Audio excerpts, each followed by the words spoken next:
여러분 주부를 참고하실 때 귀의 소식 먼저 전하겠습니다. 우리 교회를 방문하신 모든 분들 주님의 이름으로 환영합니다. 등록 원하시는 분 말씀하시면 제가 친절하게 도와드리겠습니다. 말씀과 함께 철로 역정 역사서 특별히 목요일부터는 사무엘하로 시작하게 됩니다. 홈페이지 들어가셔서 사무엘하 개론 영상을 먼저 보시고 참여하시면 많은 도움이 될 겁니다. 10월 24일 다음 주 주일 예배 신청 안내입니다. 이제 다음 주 월요일부터는 백신 맞은 자 포함해서 좌석수의 20%까지 예배를 참여할 수 있게 되었습니다. 그래서 각각의 예배를 다 80명씩 참여할 수 있게 되었는데요. 그동안 온라인으로 인해서 못 나오셨던 분들 또 적극적으로 함께 나오셔서 예배 드릴 수 있기를 부탁드립니다. 교회 학교는 다음 주까지 일단 각 부서별로 예배 영상을 제공하기로 되어 있고요. 만약 교회에서 예배 신청 안내할 때 여러분 접종하셨는지 그 구글 설문지에 체크해 주시고 또 구역을 통해서 여러분에게 접종 여부를 물어볼 때 또 적극적으로 표현해 주시기를 부탁드립니다. 오늘은 가정 예배 주간으로 원포인트 예배를 드리게 됩니다. 아이들과 부모님이 같은 본문으로 말씀을 듣고 예배하고 또 함께 나누는 시간. 꼭 아이들뿐만 아니라 가족이 적어도 한 달에 한 번 정도는 남편 아내 둘만 있어도 서로 말씀을 갖고 서로 대화를 나누고 서로 기대해 주는 시간을 가지면 좋겠습니다. 오이코스 예배 모임 안내입니다. 다음 주에는 이제 80명이 앉을 수 있게 되는데요. 그 현장팀 온라인팀으로 지난번까지는 분리했었는데 인원 파악해서 가능한 한 다 현장에서 할 수 있도록 노력하려고 합니다. 일단 상황적으로 저희가 한 주 지켜보면서 다시 한번 안내해 드리도록 하겠습니다. 여러분 오른쪽에 보시면 소그룹 사회현황면이 있죠. 2021년 수험생을 위한 기도가 기록되어 있습니다. 우리 고등학교 3학년 아이들 우리 교회 그리고 재수하는 아이 이렇게 해서 적지 않은 숫자가 올해 이제 시험을 보게 되고 또 대학 입시를 치르게 됩니다. 우리 아이들에서 많이 기대해 주십시오. 끝나고 나서도 신앙을 떠나지 않고 이 고3 학생들 다 머물러 있을 수 있도록 그리고 아이들이 마지막까지 지치지 않고 공부 잘해서 또 본인들을 통한 하나님의 선한 계획을 이루는 데 도움이 될 수 있게 달라고 그렇게 해주시고 혹여라도 우리 손주도 이번에 같이 기대해 줬으면 좋겠어요 이런 그런 부탁이 있으면 사무실을 통해 연락 주시면 저희가 위에서 함께 기도하도록 하겠습니다. 죄송합니다. 교우 소식입니다. 신종숙 집사님 100억대로로 되어 있는데 유림동입니다. 인셀덤 화장품을 개업했습니다. 그 다음 장례의 광고입니다. 강신목 성도님의 어머니께서 10월 11일에 하나님의 부르심을 받았습니다. 우리가 그날 김효숙 집사님도 뵙지 못한 분도 많겠지만 다음에 예배 참석하면 함께 격려하고 또 이렇게 기도해 주시기를 부탁드립니다. 더 자세한 광고는 주부를 참고해 주시고 우리 함께 기도하고 하나님 말씀 나누겠습니다. 거룩하신 아버지 하나님, 오늘도 주님 전에 불러주시고 예배자로 서게 하신 은혜 진심으로 감사를 드립니다. 말씀을 듣는 이 시간, 말씀 한 구절 한 구절이 내게 주신 말씀으로 들려지고 우리의 신비에 새겨지고 우리를 이끌어가는 동력이 될 수 있도록 은혜를 더하여 주옵소서. 이 한 주를 시작하는 복된 날 우리와 친히 함께 하실 줄로 믿사오며 예수님의 이름으로 기도하옵나이다. 아멘. 우리 한번 앞뒤 좌우에 있는 분에게 이렇게 인사하겠습니다. 당신의 가정을 축복합니다. 이렇게 인사하겠습니다.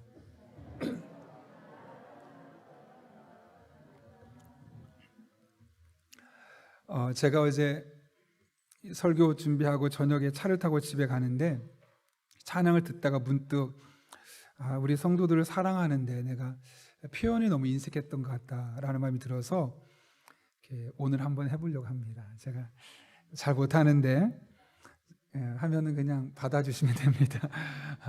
여러분 한 분 한 분을 주님의 이름으로 사랑하고 축복합니다. 네, 감사합니다. 제 표현에 100배를 더하면 제 마음입니다. 제가 아내한테도 잘 표현을 못해가지고 어색한데 그래도 여러분 한 분 한 분을 사랑하는 마음은 변함이 없고요. 그러면서도 한편으로 죄송한 분은 더 꼼꼼하게 여러분의 목회적으로 돌보지 못해서 아쉬운 마음, 안타까운 마음이 있습니다. 위에서 더 기도해 주셔서 저도 더 적극적으로 여러분을 더 돌아보고 여러분을 위해서 정말 좋은 목회자로 목회할 수 있도록 항상 기도해 주시기를 부탁드립니다. 얼마 전에 제가 특별한 기사를 하나 보았는데요. 제목이 양어장에서 탈출한 송어는 뇌가 커진다는 제목의 글이었습니다. 한번 상상해 보십시오. 호수의 양식장에서 늘 같은 시간에 같은 음식을 먹던 이 양어장에 있는 송어가 만약 폭풍우가 일어나서 그 물이 터지고 그래서 야생으로 풀려나게 되면 어떤 일이 일어날까요? 캐나다에서 실제로 이런 일이 있었는데요. 7달을 양어장에서 나간 그 송어들을 연구했더니 7달 뒤에 그 송어들을 보고 나서 놀랐습니다. 왜냐하면 그 전보다 뇌가 무려 17%나 커져 있었기 때문에 그렇습니다. 오해하지 마십시오. 뇌가 부은 게 아니라 뇌가 커져 있었습니다. 어떻게 이런 일이 가능했을까 봤더니 그 이유는 규칙적으로 먹이가 공급되는 양식장에 살 때는 이 뇌를 크게 쓸 필요가 없는 겁니다. 그냥 주는 시간 안에 거기 가고 주면 먹고 기계적으로 먹고 자고 그러다 보니까 머리를 쓸 일이 고기도 뇌를 쓸 일이 없었던 거죠. 그런데 처음으로 야생으로 나가게 됐던 이 고기들은 순간적으로 긴장하게 되는 겁니다. 그전에는 이 망 안에서 안전했었는데 밖으로 나가다 보니 배고픕니다. 예전엔 정해진 시간에 음식물이 나와서 먹기만 하면 됐는데 이제 그렇게 되지 않다 보니까 음식을 찾아야겠죠. 또 내가 먹을 수 있는 음식과 먹지 못한 음식을 분별해야 되고 나보다 더 상위에 있는 천적이 나를 잡아먹으려 할 때 도망가야 되고, 그러니까 이 우리 안에 있을 때는 경험할 수 없었던 수많은 일들을 결정해야 되는 순간이 찾아오게 되었던 겁니다. 그래서 이 연구자들이 계속 연구를 해봤더니 도대체 뇌에 어떤 부위가 커졌을까, 그 부위를 살펴봤더니 이 뇌 앞쪽에 먹이의 냄새를 맡고 먹이를 추적할 수 있는 그런 기능을 하는 부분이 있다고 하는데 그 부분이 가장 먼저 커졌다고 합니다. 왜냐하면 생존을 위해서 먼저 먹어야 되니까요.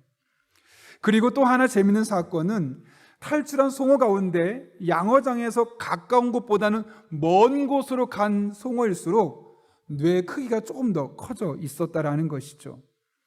왜냐하면 이 야생으로 탈출하게 됐던 이 무지개 송어는 복잡하죠. 낯선 환경 속에서 먹이를 사랑하려면 인지 능력, 생각하고 판단해야 됐기 때문이에요. 그러다 보니 이렇게 생각하고 저렇게 생각하는 일들이 많아지다 보니까 뇌 크기도 점점 커져서 무려 15%나 커지게 되었다는 것이죠. 여러분, 이 연구 결과가 우리에게 무엇을 말하기 위한 것이었을까요? 편안한 환경보다는 복잡하고 고난이 따르는 그런 불편한 환경이 오히려 우리의 성장을 촉진시킬 수도 있다는 것이죠. 이것이 비단 물고기에만 일어나는 일이 아니죠. 이 땅을 살아가는 우리 인간계에서도 동일하게 나타나는 일들입니다. 여러분, 살면서 본인의 걱정하지 않고 편안하게만 살았던 사람들, 힘들지 않게 하루하루 살았던 사람들은 조금만 어려운 일이 있어도 그것 때문에 얼마나 힘겨워하는지 모릅니다. 그러나 삶의 순간순간마다 고비가 있고 위기가 있고 힘든 시간을 보냈던 사람들은 당장 그 순간만큼은 힘들지만 오히려 그 과정을 통해서 한 단계, 두 단계 더 성장할 수 있는 것이죠. 최근에 한 청년의 집을 신방을 했었는데요. 그동안 부모님 집에 살다가 혼자 독립을 하게 된 겁니다. 처음에 독립을 하거나 아주 작은 집에 살게 되는데 아무것도 할 줄 아는 게 없습니다. 벌레가 들어오면 벌레가 왜 들어오는지도 모르고 어떻게 하면 안 들어가는지도 모르고, 왜냐하면 그동안 어머니와 아버지가 모든 일을 다 해주다 보니까 그냥 가만히 있어도 됐었거든요. 그랬는데 이제 혼자 나가서 살다 보니까 바퀴벌레도 들어오고 어떻게 할 게 너무 많습니다. 본인은 어떻게 될까 막 스트레스 받고 있는데 옆에 있던 친구가 뭘 이렇게 고민해, 이렇게 막으면 돼, 너무 쉽게 끝내는 거죠. 그러면서 처음으로 이렇게 하면 되겠구나, 그렇게 하나씩 둘씩, 처음에는 혼자 잠도 자기 힘들었는데 하나씩 어려운 환경에 적응해 가면서 훨씬 더 이제는 혼자도 살 수 있을 만큼, 그리고 내면적으로 많이 성숙해진 모습을 보이는 것을 볼 수 있었던 것이죠. 그러면서 문득 시편 119편의 말씀이 생각났습니다. 이렇게 기록되어 있죠. 고난당한 것이 내게 유익이라. 이로 말미암아 내가 주의 율례들을 배우게 되었나이다. 고난당한 것이 유익이라고 말할 수 있었던 이유가 어디에 있습니까? 고난 자체가 유익이 아니라 그 고난을 통해서 배움이 있었기 때문에요. 그 고난을 통해서 깨달았기 때문에요. 그 고난을 통해서 지금보다 한 단계 더 높고 넓은 생각을 할 수 있는 사람이 되었기 때문이에요. 무엇보다 고난을 통해서 주의 율례, 즉 하나님의 일하심, 하나님의 뜻, 하나님의 말씀을 아는 은혜를 경험했기 때문에 비록 고난을 당했어도 나는 이 고난이 좋습니다, 내 삶에 유익했습니다 라고 고백할 수 있었던 것이죠. 오늘 우리는 본문을 통해서 비슷한 말을 보게 되는데요, 예수님은 본문 10절에서 의를 위하여 박해를 받는 자는 복이 있나니 천국이 그들의 것이다 라고 이야기를 했습니다. 여러분, 의를 위해서 박해를 받는다는 것 도대체 어떻게 하라는 것일까요? 여기 우리가 읽었던 10절의 말씀은 8가지 복, 8복의 마지막 복이면서 동시에 이 10절 말씀은 11절과 12절에서 구체적으로 풀어 쓴 겁니다. 따라서 우리가 이 10절 말씀, 의를 위하여 박해를 받는 자는 복이 있나니 천국이 그들의 것이며 라는 말은 11절과 12절을 통해서 분명히 깨달을 수 있다는 것이죠. 여러분, 그렇다면 11절 말씀은 어떻게 시작하고 있습니까? 같이 한번 읽어보겠습니다. 시작. 나로 말미암아 너희를 욕하고 박해하고 거짓으로 너희를 거슬러 모든 악한 말을 할 때에는 너희에게 복이 있나니. 아멘. 여기서 나는 누구를 의미할까요? 이 산상수훈을 말씀하고 계신 예수님이죠. 그런데 나로 말미암아 박해받는 너희는 복이 있다, 그럼 이 말은 무슨 뜻일까요? 예수님을 잘 믿기 때문에, 신앙생활을 열심히 했기 때문에 무슨 일이 생긴다는 겁니까? 고난이 있다는 거죠. 박해가 있다는 거죠. 예수님을 믿는 삶을 결코 꽃길만에 약속하지 않는다는 겁니다. 우리 예수님을 믿었기 때문에 손해보는 일도 생기고, 예수님을 잘 믿어보려 하기 때문에 뜻하지 않은 고난도 우리의 삶 가운데 얼마든지 찾아올 수 있다는 것이죠. 그 고난이 어떤 고난입니까? 11절에 보면 3가지로 말하는데요, 첫 번째로는 욕을 듣는 겁니다.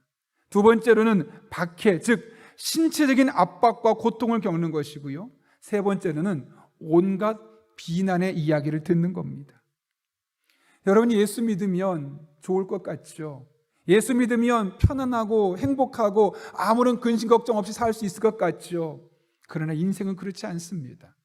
예수 믿기 때문에 겪는 아픔, 시련, 마음의 상처가 있을 수밖에 없다는 것이죠. 그런 의미에서 예수 믿는 삶은 고난과 함께하는 삶입니다. 이에 대해 사도 바울은 로마서 8장 17절에서 이렇게 선언하죠.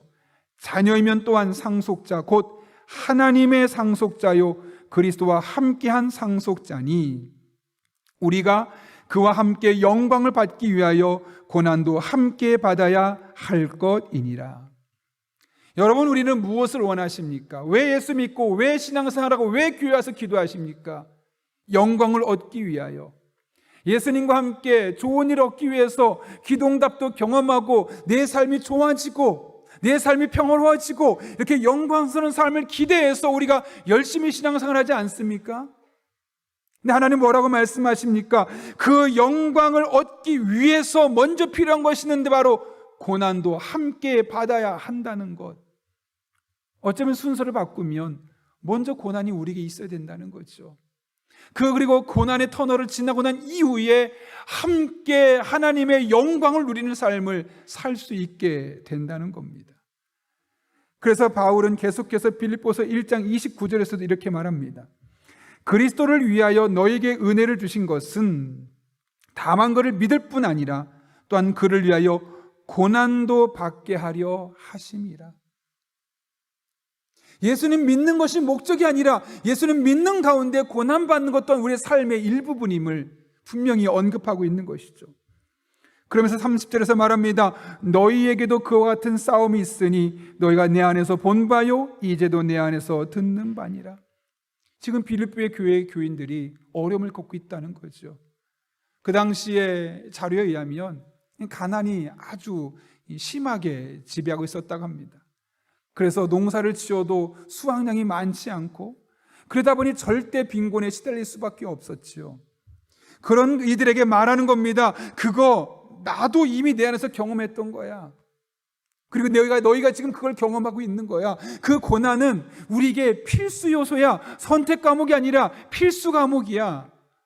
라고 지금 사도 바울이 빌립보 교회 교인들에게 이야기하고 있는 것이죠. 실제로 우리 주변에 예수님을 믿기 때문에 어려움을 겪는 사람들 정말 많이 보지 않았습니까? 아니, 어쩌면 그 중에 한 분이 여러분일 수도 있겠죠. 제가 아는 어떤 분은 아버지가 본인이 교회 다니는 걸 그렇게 싫어했다고 합니다. 그래서 교회 가지 말라고 해도 자꾸 가니까 성경책을 찢어버립니다. 그래서 가지 말라고 또 가니까 여자이니까 머리를 깎아버립니다. 짧게 잘라버리니까 애가 교회를 못 가는 거죠. 창피해서. 그렇게까지도 반대하는 부모님이 있었다고 그래요. 또 어떤 분은 예수님을 믿는데도 불구하고 여전히 경제적으로 다른 사람보다 어려운 겁니다. 그런데 그 가족 중에 자기만 빼놓고 예수 믿지, 다 예수 안 믿는데 이 사람들은 다 괜찮게 사는 거예요. 그러니까 늘 그런 거죠. 야, 예수 믿으면 복 받는다며, 교회 다니면 신앙생활하면 잘 된다며. 근데 너희 가족은 왜 그래? 우린 근심 걱정 없이 편안하게 살고 있는데 너희 집은 왜 그렇게 늘 이 문제가 많은 거야? 막 그런 소리 들을 때마다 스트레스 받아서 때로는 하나님으로부터 멀어지고 싶은 마음도 들기도 한다는 이야기를 듣기도 했습니다. 여러분, 이런 일들 정말 주변에 얼마나 많이 듣습니까? 예수 믿기 때문에 겪는 어려움. 여러분, 히브리서 기자는 히브리서 11장에서 이렇게 이와 같은 일을 소개하고 있는데요. 제가 한번 32장부터 35절까지 한번 천천히 읽어보겠습니다. 내가 무슨 말을 더하리요? 기드온, 바락, 삼손, 입다, 다윗 및 사무엘과 선지자들의 일을 말하려면 내게 시간이 부족하리로다. 그들은 믿음으로 나라들을 이기기도 하며 의를 행하기도 하며 약속을 받기도 하며 사자들의 입을 막기도 하며 불의 세력을 멸하기도 하며 칼날을 피하기도 하며 연약한 가운데서 강하게 되기도 하며 전쟁에 용감하게 되어 이방 사람들의 진을 물리치기도 하며 여자들은 자기의 죽은 자들을 부활로 받아들이기도 하며 또 어떤 이들은 더 좋은 부활을 얻고자 하여 심한 고문을 받되 구차히 풀려나기를 원하지 아니하였으며.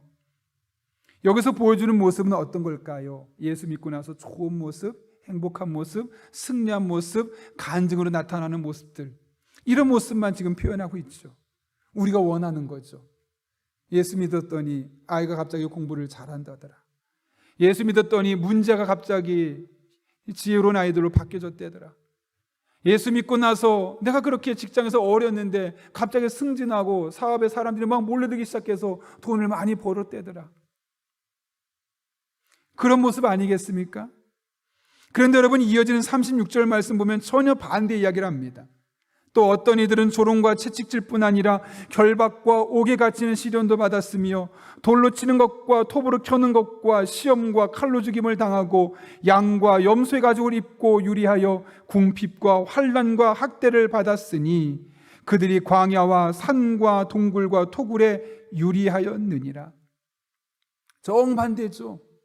우리가 꿈도 꾸기 싫은, 생각도 하기 싫은 그런 어려운 일들을 예수 믿기 때문에 겪었던 일들을 표현하고 있는 것이죠. 이 모든 고난의 이유가 어디에 있습니까? 예수님 믿었기 때문에, 열심히 신앙을 살기 때문에 생긴 일이었죠. 만약 예수님을 믿지 않았다면 이런 어려움을 겪지 않아도 됐을 겁니다. 그러나 예수님을 잘 믿어보려고 하다 이런 어려움들을 겪게 되었던 것이죠. 그런 의미에서 예수 믿으면 복 받는다, 예수 믿으면 잘 된다, 이 이야기만 한다면 그는 반쪽짜리 복음입니다. 신학적으로 잘못된 겁니다. 물론 그것이 잘못된 것은 아닙니다. 예수 믿으면 복 받습니다. 잘 됩니다. 분명히 하나님이 선한 길 인도해 주십니다. 그러나 그것이 전부가 아니죠. 그 반쪽이 있죠. 예수님을 잘 믿으면 고난도 있습니다.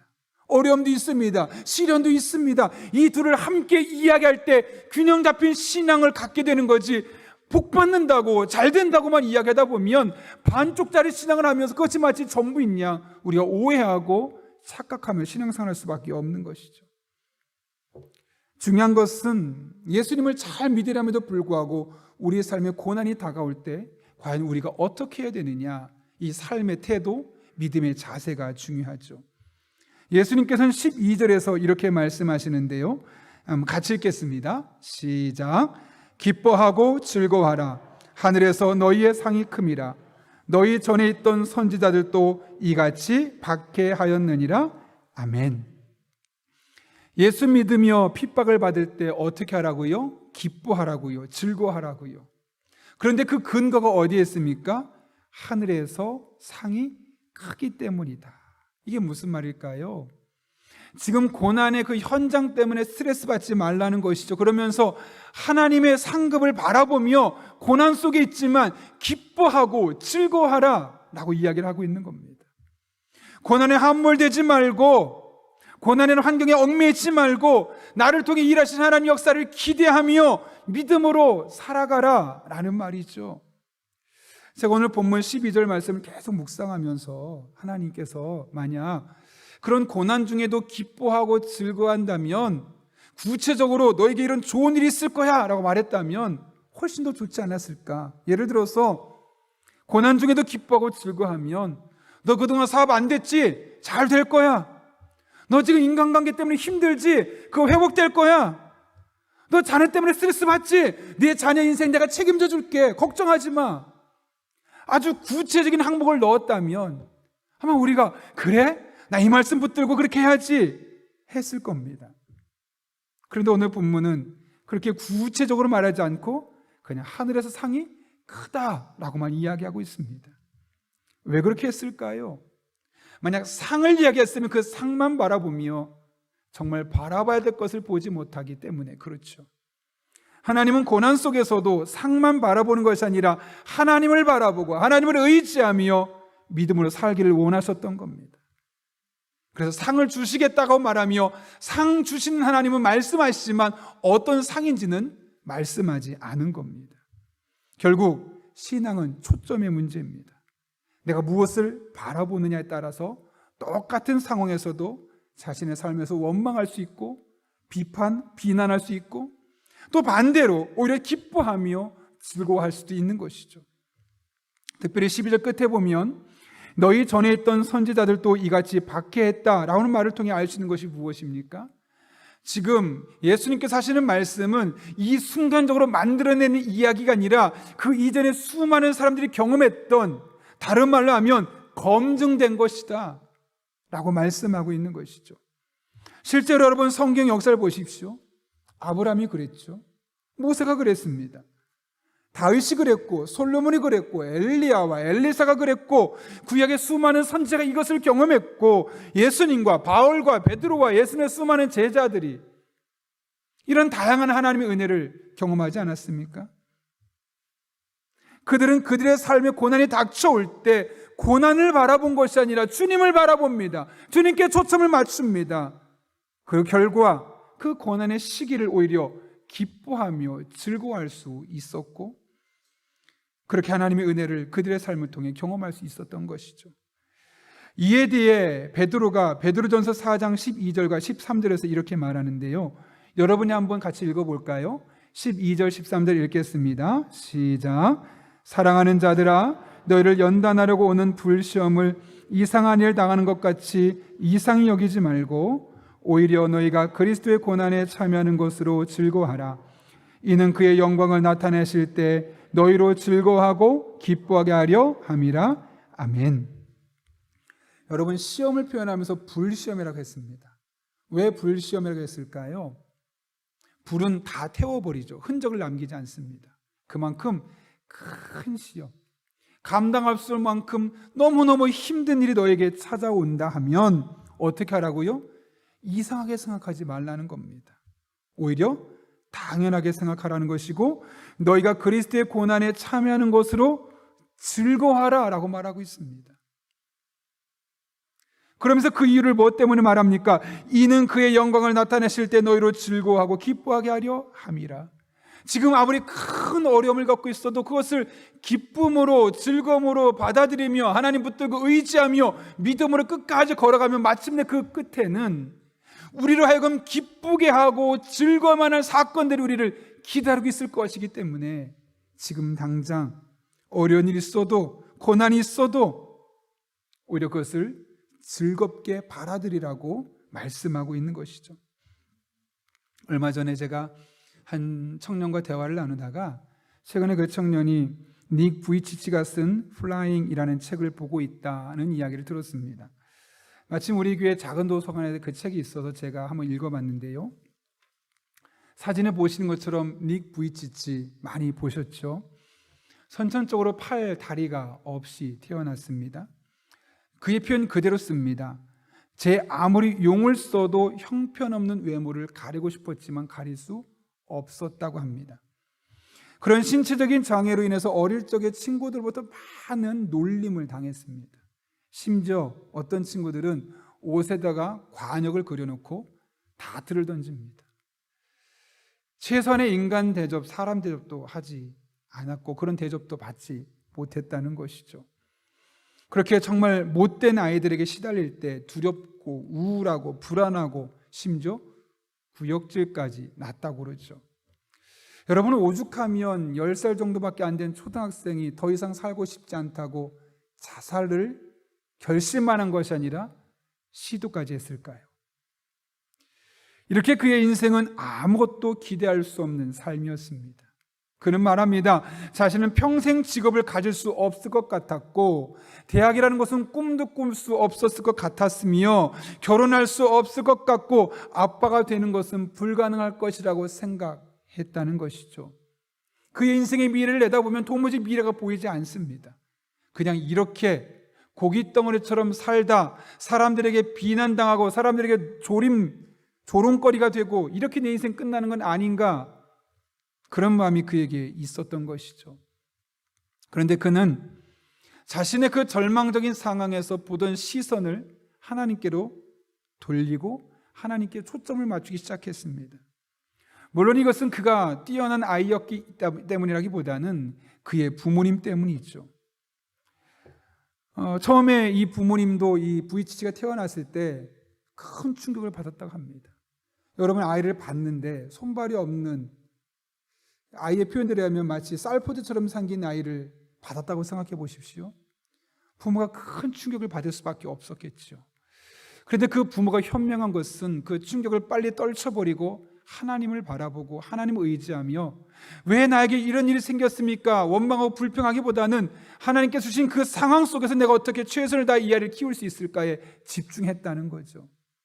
그렇게 그 아이를 키워왔던 겁니다. 그런 모습 속에서 어린 시절부터 하나님을 알았던 부이치치는 내가 나의 이런 상황을 바라보지 말고 하나님 바라보자, 하나님을 의지하자, 그렇게 시선을 바꾸게 되었고 그때부터 그의 삶이 달라지게 되었던 겁니다. 인생을 비관적으로 보고 자살을 시도했던 그가 이제는 장애를 갖지 않은 사람도 할 수 없는 일들을, 그 수많은 일들을 시도하기 시작하는 겁니다. 결혼했습니다. 2아이 아빠가 되었습니다. 2아이는 장애가 없다는 거죠. 그가 플라잉이라는 책에서 이런 말을 남겼는데요. 인생에는 보이지 않는 날개가 있다. 스케이트보드를 타고 1분에 43단어를 타이핑을 하고 드럼을 연주하고 요트를 운전하고 스카이다이빙에 도전한다. 나는 평생 도전하는 사람이고 싶다. 도전할 때마다 믿음의 날개를 경험하기 때문이다. 저는 이 마지막 구절이 너무나 마음속에 와닿습니다. 도전할 때마다 믿음의 날개를 경험하기 때문이다. 야호. 도전하지 않았을 때는 어땠을까요? 도전하지 않았을 때는 아무것도 할 수 없었죠. 팔 없고 다리 없고 해낼 수 있는 것이 없었습니다. 그러나 하나님을 의지하고 하나씩 도전하는 겁니다. 저 몸으로 스케이트보드 타는 게 쉬웠겠습니까? 그러나 계속 시도하는 겁니다. 1분에 43단어로 타이핑을 치는 거 우리에게는 편한 일이고 누구나 할 수 있는 일이지만 결코 쉽지 않은 일이죠.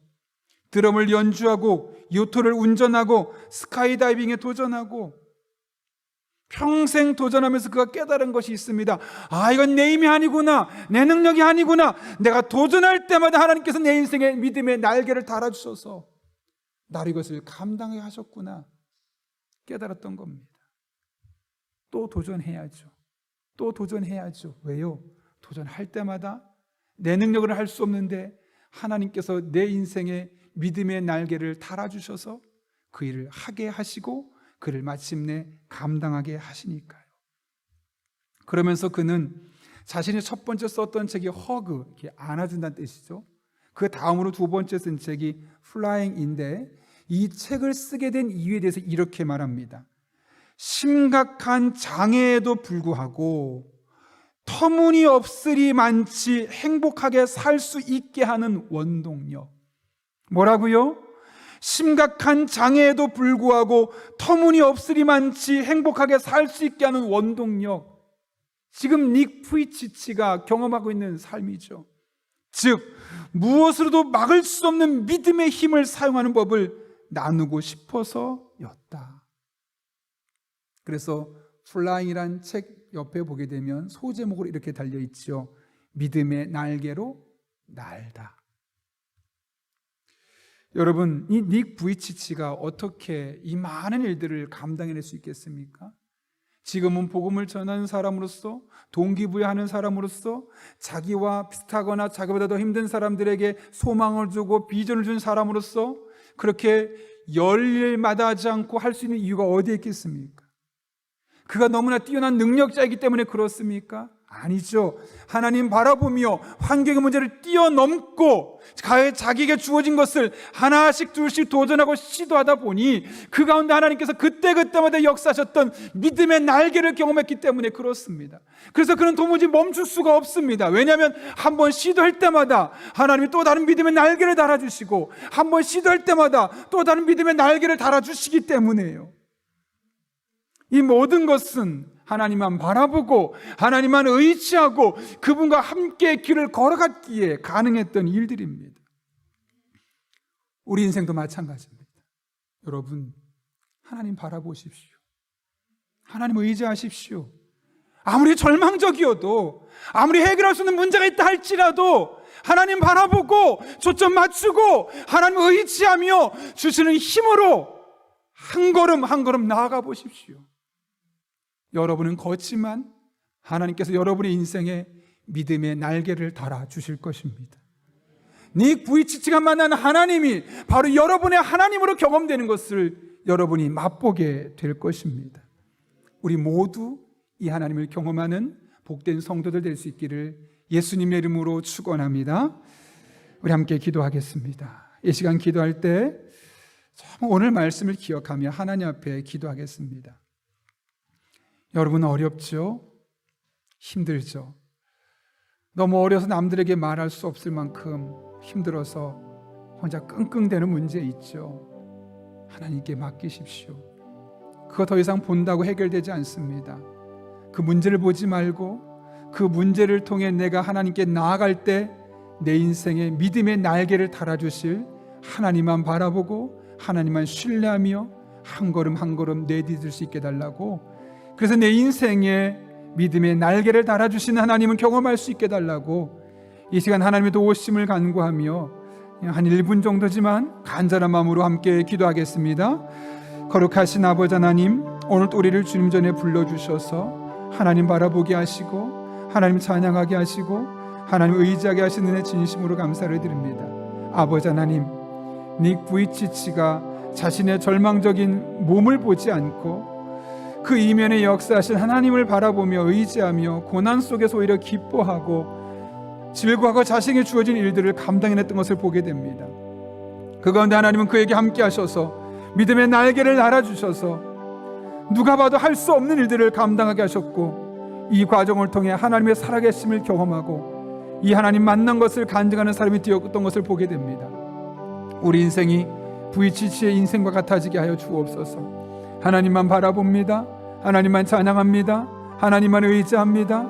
신실하신 하나님, 살아계신 하나님, 우리를 통하여 일하여 주옵소서. 비록 우리 힘으로 할 수 없는, 해결할 수 없는 큰 문제가 산처럼 우리 앞에 놓여있다 할지라도 그것 때문에 쓰러지거나 그것 때문에 믿음에서 멀어지지 않게 하시고 끝까지 하나님 바라보며 하나님께 초점 맞추며 하나님 주시는 지혜로 믿음의 길을 걸어가게 하여 주옵소서. 그래 마침내 우리의 삶 가운데 믿음의 날개로 날게 하신 하나님 만날 수 있도록, 그 하나님 경험할 수 있도록, 믿음의 고백이 날마다 쌓여질 수 있도록 우리 성도 한 분 한 분의 삶 가운데 은혜와 능력으로 역사하여 주옵소서. 이 시간 그 하나님만 바라봅니다. 그 하나님만 의지합니다. 신실하신 하나님, 은총 더하여 주옵소서. 거룩하신 아버지 하나님, 오늘 귀한 말씀을 통하여 우리 한 사람 한 사람이 우리의 삶에 크고 작은 문제들이 찾아올 때 과연 어떻게 대응했는지를 돌아보게 하시고 앞으로 어떻게 해야 될지를 깨닫게 하시는 애 진심으로 감사를 드립니다. 어떤 고난, 시련, 아픔이 있다 할지라도 하나님이 일하실 것을 기대하며 기쁨과 즐거움으로 받아들이고 수용할 수 있는 믿음의 사람 되게 하여 주옵소서. 그리고 그렇게 한 걸음 두 걸음 나아갈 때 우리는 걷지만 믿음의 날개로 날게 하신 하나님 만날 수 있도록 은총 더하여 주옵소서. 예수님의 이름으로 기도하옵나이다. 아멘.